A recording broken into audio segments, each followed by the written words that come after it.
Friends, आज हम बात करेंगे बीएनएस के अंदर जनरल एक्सेप्शंस की।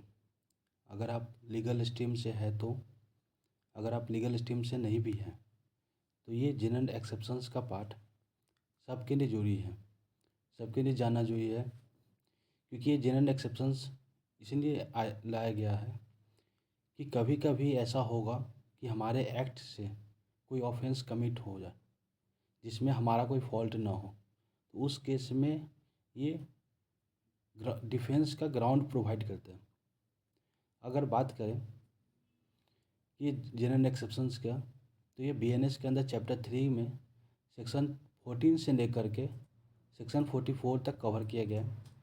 जबकि अगर हम पुराने आईपीसी में बात करें तो ये चैप्टर 4 के अंदर सेक्शन 76 से लेकर के सेक्शन 106 के अंदर कवर किए गए थे।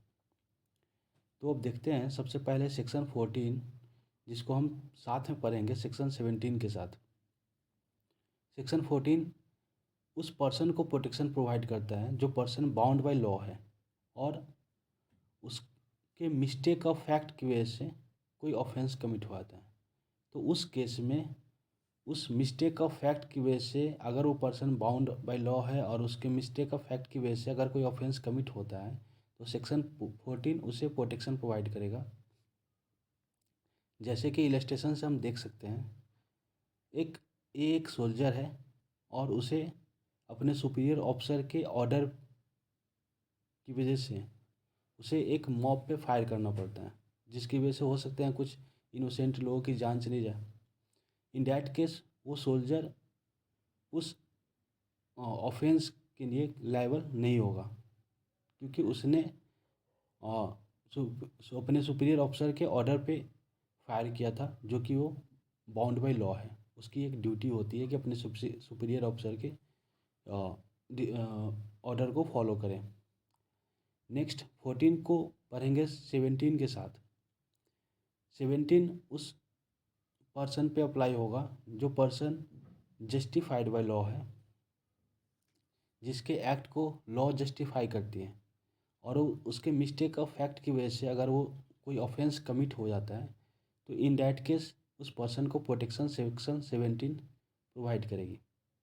फॉर एग्जांपल, एक हम सब जानते हैं कि एक प्राइवेट पर्सन को भी अरेस्ट करने का पावर है इन केस अगर उसके प्रेजेंस में अगर कोई another person cognizable offence commit करता है और इन डैट केस अगर वो under reasonable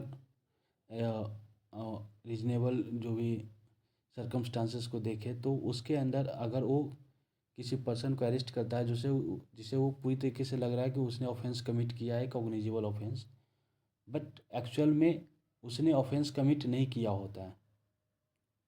in that case अगर वो अरेस्ट करता है तो उसका अरेस्ट जो है वो इलीगल डिटेंशन होगा, लेकिन उसे इस इलीगल अरेस्ट और डिटेंशन से उसे प्रोटेक्शन प्रोवाइड करेगी अंडर सेक्शन 17। फिर बात करते हैं सेक्शन 15 को 16 के साथ पढ़ा जाए। सेक्शन 15 और 16 दोनों जुडिशियल एक्ट से रिलेटेड है, जहाँ पे सेक्शन 15 एक जज को प्रोटेक्शन प्रोवाइड करती है। कोई भी एक्ट जो कि एक जज के द्वारा किया जा रहा है और वो तब जब वो जुडिशियली एक्ट कर रहा है और अपने पावर को एक्सरसाइज कर रहा है in good faith. In that case अगर कोई उसके एक्ट से कोई ऑफेंस कमिट होता है तो ऑफेंस नहीं माना जाएगा। सेक्शन से 16 बात करता है अगर किसी कोर्ट के ऑर्डर पे या किसी जजमेंट के बिहाफ पे कोई अनदर पर्सन अगर एक्ट करता है और तो उसके एक्ट को ऑफेंस नहीं माना जाता है। जैसे कि इसमें एग्जांपल दिया जाता है एक हैंगमैन का। एक हैंगमैन जो है वो जज के ऑर्डर या कोर्ट के ऑर्डर के बिहाफ पे एक्ट करता है और इसलिए उसका जो एक्ट है, फांसी देने का जो एक्ट है उसको प्रोटेक्शन प्रोवाइड किया गया है, उसके लिए वो लायबल नहीं होगा।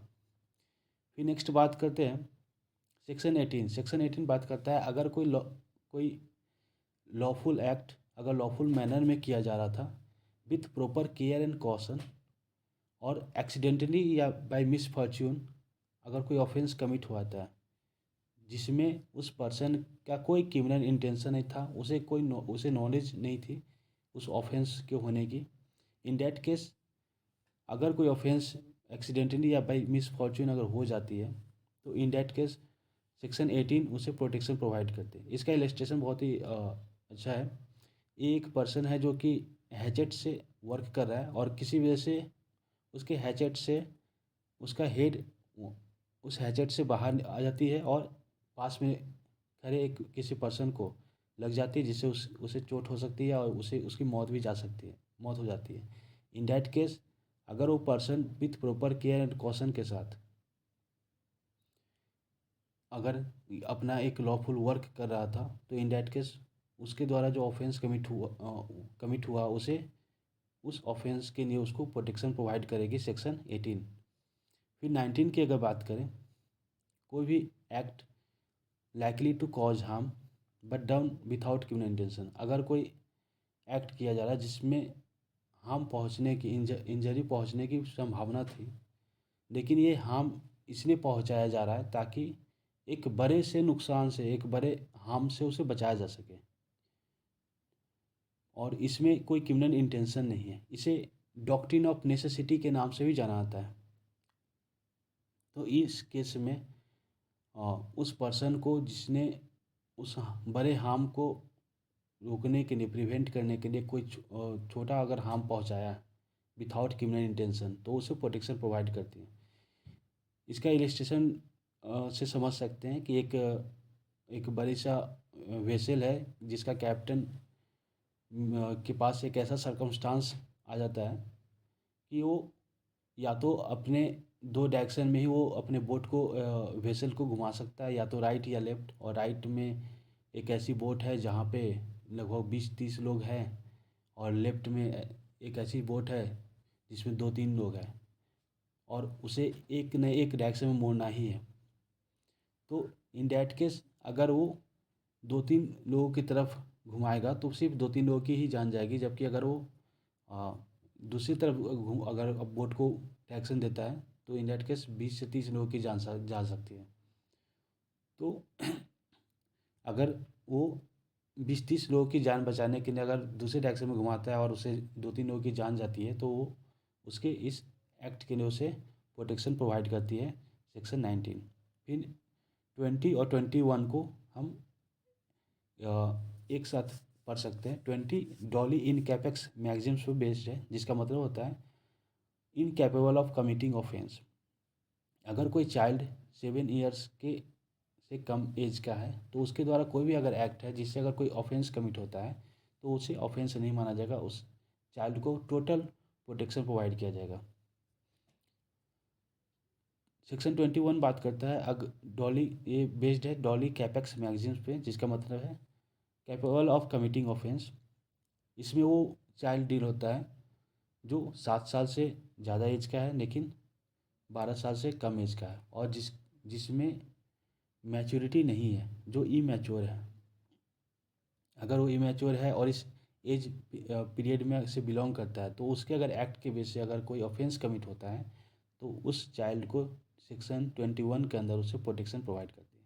लेकिन यहाँ पे बहुत ज़रूरी है कि वो इमैच्योर होने चाहिए, और ये प्रूव होगा on the basis of fact and circumstances. Section 22 की बात करें तो सेक्शन 22 वैसे पर्सन के एक्ट को प्रोटेक्शन प्रोवाइड करती है जो कि अनसाउंड माइंड का है। अगर कोई अनसाउंड माइंड का पर्सन या इंसेन पर्सन कोई ऐसा एक्ट करता है जिससे कोई ऑफेंस कमिट होती है, तो इन दैट केस BNS का सेक्शन 22 उसे उसके एक्ट के लिए उसे प्रोटेक्शन प्रोवाइड करती है, वो उसकी लायबिलिटी नहीं होगी। तो आज की इस वीडियो में मैं यहीं तक डील करूँगा। नेक्स्ट वीडियो में हमारा सेक्शन 23 से आगे तक रहेगा।